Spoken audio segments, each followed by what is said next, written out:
Bonjour à tous, nous sommes aujourd'hui chez Monsieur et Madame Ruel. Bonjour Jean. Bonjour. Et votre épouse Thérèse. Ruel.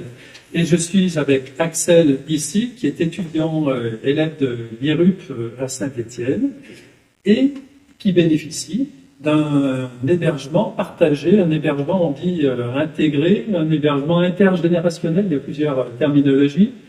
Alors, Axel, comment avez-vous connu ce fonctionnement, ce système? Moi, j'étais passé par une association, donc l'OSPA, qui gère un peu sur Saint-Étienne.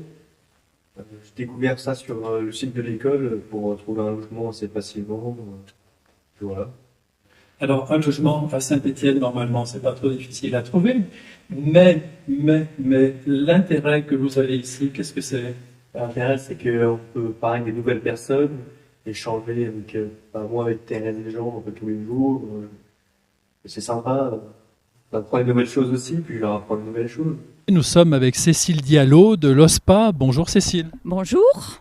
Alors Cécile, vous chapeautez ce dispositif d'hébergement. Oui, un toit, un portage porté par l'OSPA. L'OSPA, qu'est-ce que ça veut dire? Office stéphanois pour les aînés, une association qui depuis plus de 50 ans propose plein d'activités aux seniors pour bien vieillir et rester actifs et en bonne santé et en lien. Alors l'objectif de ce dispositif, qu'est-ce que c'est? Qu'est-ce que ça apporte aux seniors? Qu'est-ce que ça apporte aux jeunes? Alors, la cohabitation intergénérationnelle solidaire, puisque c'est le nom du dispositif, permet du coup des seniors de plus de 60 ans d'héberger à leur domicile un jeune, en général de moins de 30 ans. Et l'idée, voilà, c'est le partage, tisser des liens entre les générations, de la solidarité au quotidien à travers le logement. Alors, la différence d'âge, c'est un atout? C'est un atout, je crois. Oui. Alors, c'est un garçon charmant. Comment ça se passe, la cohabitation? Dès le début, bien, on s'est bien compris tous les deux, enfin, disons tous les trois. On a les mêmes idées. Et dès qu'il y a un sujet, on traite les silences de tout. Voilà, parce que vous vous intéressez aux études qu'il fait aussi? Parfois, oui, plus non. Mais il nous rapportait de ce qu'il avait fait comme travail, soudure, etc. Et moi, quand c'est improvisé, c'est donc. Alors, madame, vous, quel intérêt vous trouvez à avoir un jeune garçon comme ça à la maison? Je sais pas, ça nous ouvre l'esprit déjà. Et puis, on peut discuter. Je pense, ça fait un peu de jeunesse dans la maison. Oui. Alors, au quotidien, ça se passe bien? Il est bien ordonné oui, et tout? Il est ordonné, et surtout, il prend des décisions. Ah. Bah, rien à redire. Oui, il ne demande pas aussi pour ça. Non, mais Il est autonome oui. et il n'envahit pas le territoire. Non, pas du tout. Mais on lui fait confiance, il ne veut pas. Il n'y a pas de problème. Très bien. Alors, ça fait combien de temps que tu fonctionnes avec ce système-là? Alors moi, c'est la première fois que je fonctionne avec ce système-là, et ça va bientôt faire 2 ans que je suis chez Jean et Thérèse. Franchement, moi je recommande, c'est sympa. S'il manque, quoi que ce soit à table, un verre, plutôt, ou une fourchette, il se déplace, il ne demande pas. Voilà. Avec ces jambes toutes neuves, c'est pas dit. Ah oui, ça. Il faut reconnaître. Il est formidable. Oui, puis il est gentil, quoi. Rien à dire. Donc, c'est une expérience positive pour vous? Très bien. Et pour toi, finalement? Très positif aussi, je reviens pour la nourriture. Des fois, quand je fais des trucs chez moi, on partage aussi, j'en fais goûter certaines choses. Bon, c'est pas souvent, mais Non, enfin, c'est ça. c'est très... Au départ, est-ce que tu as eu une appréhension en disant j'ai pris ce système d'hébergement, est-ce que ça va fonctionner, est-ce que ça va bien se passer? Oui, j'étais un peu stressé pour me dire est-ce que ça va bien aller avec les hébergeurs, est-ce que ça va se faire tout de suite, est-ce que ça donne du temps. J'étais un peu dans la découverte, je n'ai jamais fait ça, mais franchement, ça s'est très bien passé. Dès le premier jour même, on a très bien discuté. Et voilà, j'ai des affinités avec Thérèse et Jean, que voilà, que j'oublierai jamais, si on peut dire comme ça. On a demandé à la famille Ruel ce qu'elle en retirait, elle nous a dit que c'était du positif.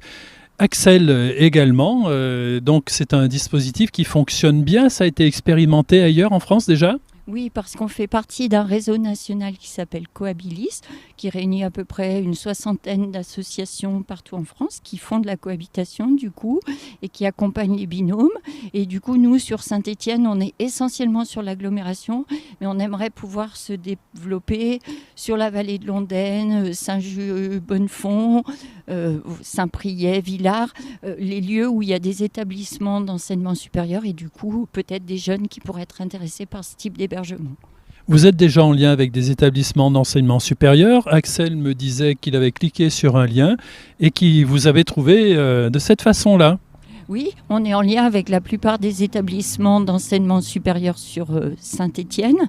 Et puis, on peut aussi héberger à travers la cohabitation de jeunes salariés, des jeunes en formation.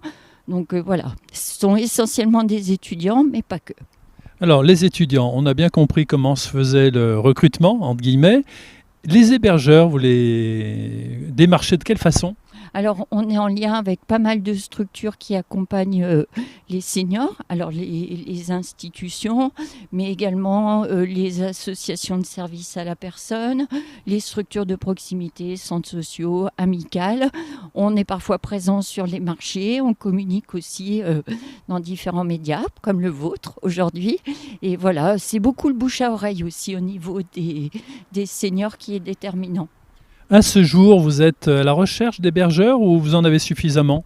Alors, on a actuellement 7 binômes en place, mais chaque année, on a plus de demandes de jeunes. Donc, effectivement, pour nous, il est vraiment important de pouvoir avoir de nouveaux hébergeurs, ce qui facilite la constitution des binômes.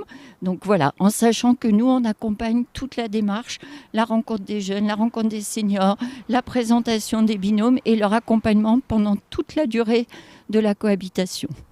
Alors les deux parties signent un contrat, finalement un engagement. Alors on aide effectivement à la signature d'un contrat qui va préciser le logement mis à disposition, au minimum une chambre, après partage de la cuisine et de la salle de bain, et puis le montant de la contribution financière demandée qui est modique parce qu'on s'appelle cohabitation intergénérationnelle solidaire. Ce montant est en général non imposable dans la mesure où il reste modeste. Donc sur Saint-Étienne, on va de 80 à 160 € à peu près. Donc très intéressant pour les jeunes et pour les hébergeurs, ça fait un petit apport. On n'a pas parlé des repas. Comment se passent les repas ? C'est signé ça aussi ? Alors, les jeunes sont autonomes pour la préparation de repas. Bien sûr, comme ça s'appelle cohabitation solidaire, l'idée c'est aussi de partager des bons moments ensemble et le repas en fait partie. Alors, on m'a dit que vous organisiez une demi-journée d'information très bientôt, le 26 mars, à l'EN3S, l'École nationale de sécurité sociale, à Centre 2. Alors, qu'est-ce qui va se passer pendant cette demi-journée ? Alors, on propose une pièce de théâtre en matinée, donc de 10h à 11h30, qui a été réalisée par une association qui fait de la cohabitation intergénérationnelle et qui, du coup, met en scène le quotidien d'un binôme de manière humoristique, mais qui donne à voir ce que peuvent être les liens entre un jeune et un senior qui partagent le même toit. Alors on invite tous ceux qui nous regardent, qui ont envie de se lancer dans cette aventure, de venir. Les places sont limitées, il faut réserver ? Alors c'est gratuit, mais par contre il est important de s'inscrire. Donc vous pouvez téléphoner à l'OSPA 0417 47 40 50 pour réserver vos places. Vous pouvez venir avec des amis, avec des jeunes. Voilà, c'est ouvert à tous. Quelqu'un qui ne serait pas disponible, il peut vous contacter à n'importe quel moment à ce numéro également. Il y a toujours quelqu'un pour renseigner. Oui, on a toujours quelqu'un à l'accueil qui vous répondra, qui prendra vos coordonnées et je reprendrai contact avec vous pour vous rencontrer. Eh bien, voici un projet qui est très intéressant. Merci Cécile de nous l'avoir exposé. Puis merci à la famille Ruel et à Axel de nous avoir accueillis, on peut dire, chez eux. C'est ça. Merci à vous. Merci beaucoup.